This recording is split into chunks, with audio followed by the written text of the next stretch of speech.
no pressure going after the team that used literally every API endpoint in the documentation. Right, so I just wanted to start with a bit of a backstory. When I was in NTU in my third or fourth year, I wanted to take more language courses, and I found out that actually there's something called Singapore Sign Language.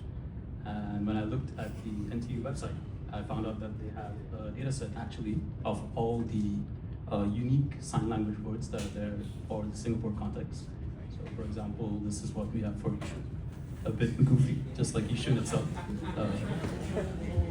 So this idea kind of came to me in the morning. Why don't we use this data set that is available to create a translation tool for the 500,000 or so hard of hearing speakers in Singapore, hard of hearing people in Singapore, to create some kind of translation tool.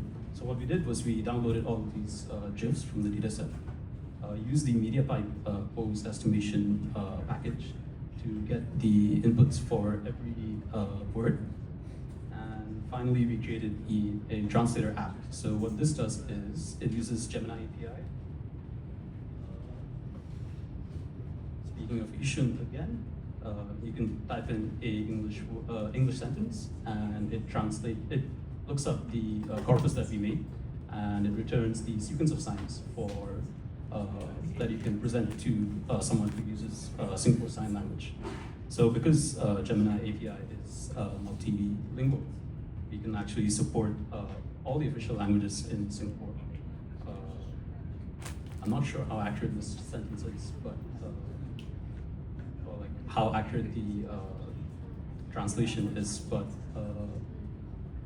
yeah, take a bus to go to the airport, and we also had some time to integrate voice assistant. So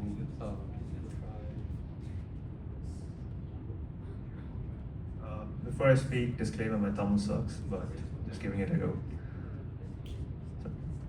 Enakku Kori Sadam Venum. Basically, translations are one chicken rice. So, okay. I should have written yes. Sorry. Okay. Enakku Kori Sadam Venum. Okay, hopefully it got that. It's not an accurate translation, but yeah. So it's chicken rice.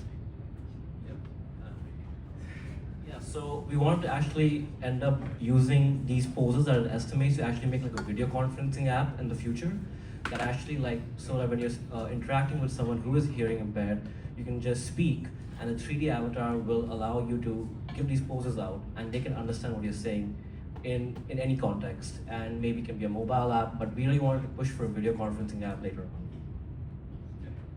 Thank you so much. Yep, that's all. Nice, well done. That's good to know. All right. Any questions from the judges about Yishun? How do you say it here? No. Chicken rice. Any questions?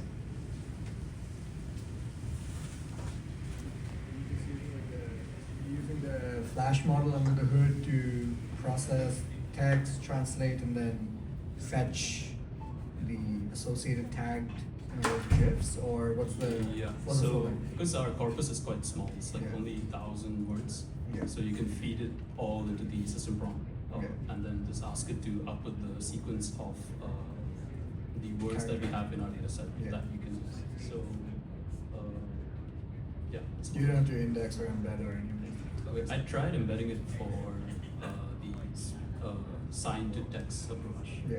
Using the MediaPipe voice coordinates, but we found that because each GIF is only like 30 frames, 60 frames long, there's a lot of noise, so one sign is very easily misinterpreted for something else. Okay. But if we get more training data, I think we can potentially do something there. Makes sense. This is right now, this is just text to signs? Yes. Did you do the other way around, like recognize signs back into? The original idea was, but I think it's quite complicated the more we thought about it.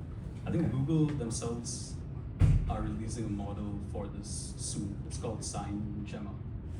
So they use video sequences and the output ASL text. So I'm hoping that we can somehow fine-tune that model and then make something. Because I think Singapore Sign Language is loosely based off ASL as well. Okay. Awesome. Well done.